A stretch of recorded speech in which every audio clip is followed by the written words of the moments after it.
where we left off last Friday and meeting Paul back in Ephesus for the second half of chapter 19.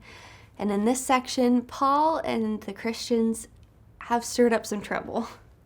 They've been going around preaching the gospel and changing people's minds. People are encountering Jesus, and they stir up some trouble. They create a ruckus.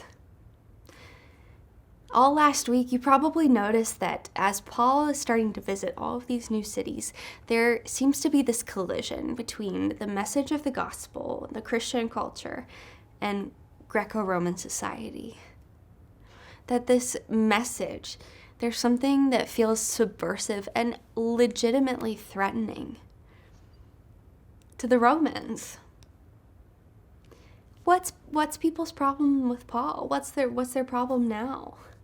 Well, in Acts 19, verse 23, Luke says this: "About that time there arose no little disturbance concerning the way, for a man named Demetrius, a silversmith, who made silver shrines of Artemis, brought no little business to the craftsmen.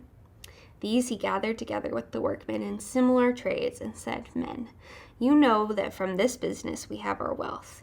And you see and hear that not only in Ephesus, but in almost all of Asia, this Paul has persuaded and turned away a great many people, saying gods made with hands are not gods.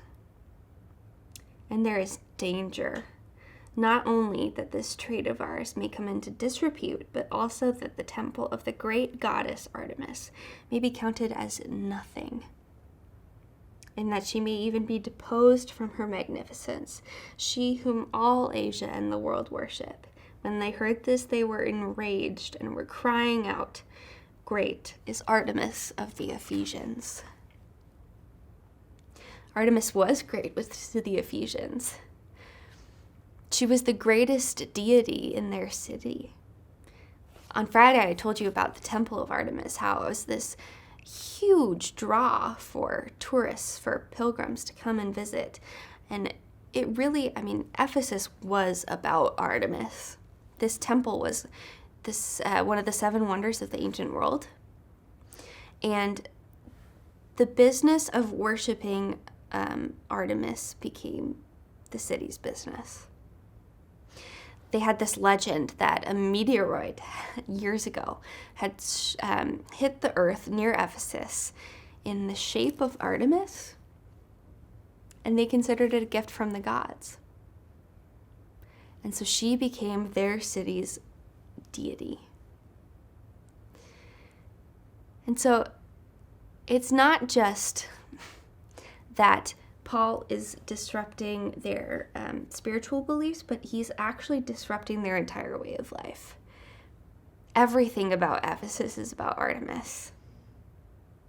You can see Demetrius says that there is danger. There's danger because Paul is pulling people away and changing their minds about Artemis and about the other gods that they worship.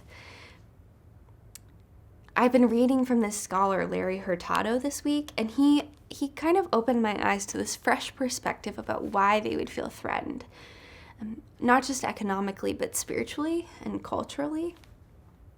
He talks about how in the first century, these people had been worshiping the same gods as their ancestors for centuries.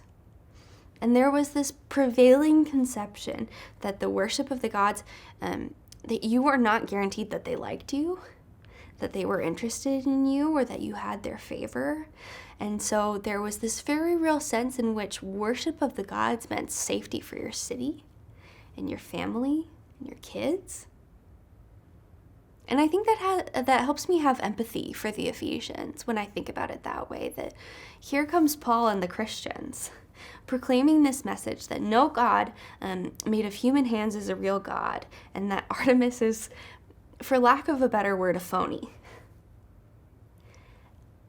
And not only is he getting in the way of their business, but he's also putting them in danger, they think. And in that perspective, they gotta get rid of this guy. They gotta get rid of these people.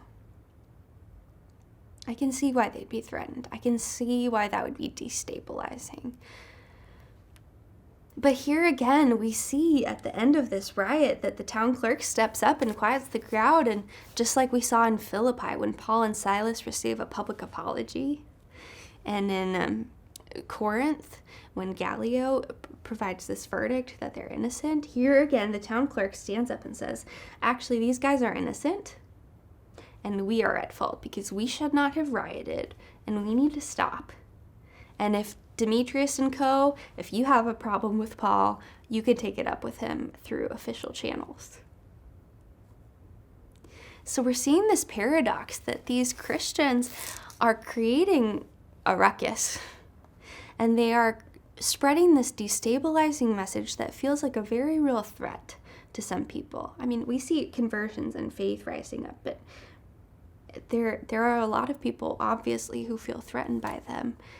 But there's this paradox that they're also innocent. That the only thing that they could possibly be considered guilty of is disturbing the status quo.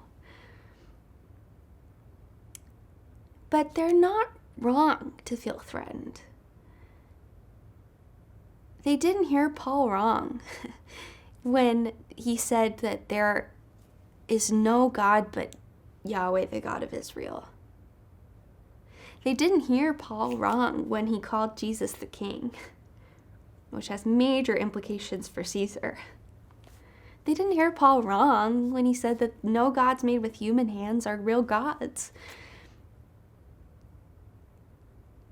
I wonder for us, do we have any sense of discomfort when we come face to face with the truth of what the gospel actually means for us? For the way that it disrupts our way of life, the way it disrupts American culture, Dallas culture, your culture, wherever you live.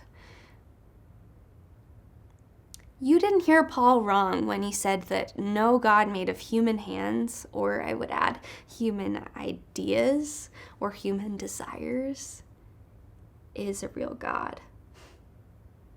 And so effectively, I mean, we all worship idols at times. We have a propensity towards it. For you, I'm guessing it's not Artemis. But maybe it's wealth, or status, or comfort, or sex, or relationship, or whatever it is. We all have propensity to put other things before God in our lives, and that is an idol. And Paul is saying all idols are phonies. Does that make you uncomfortable?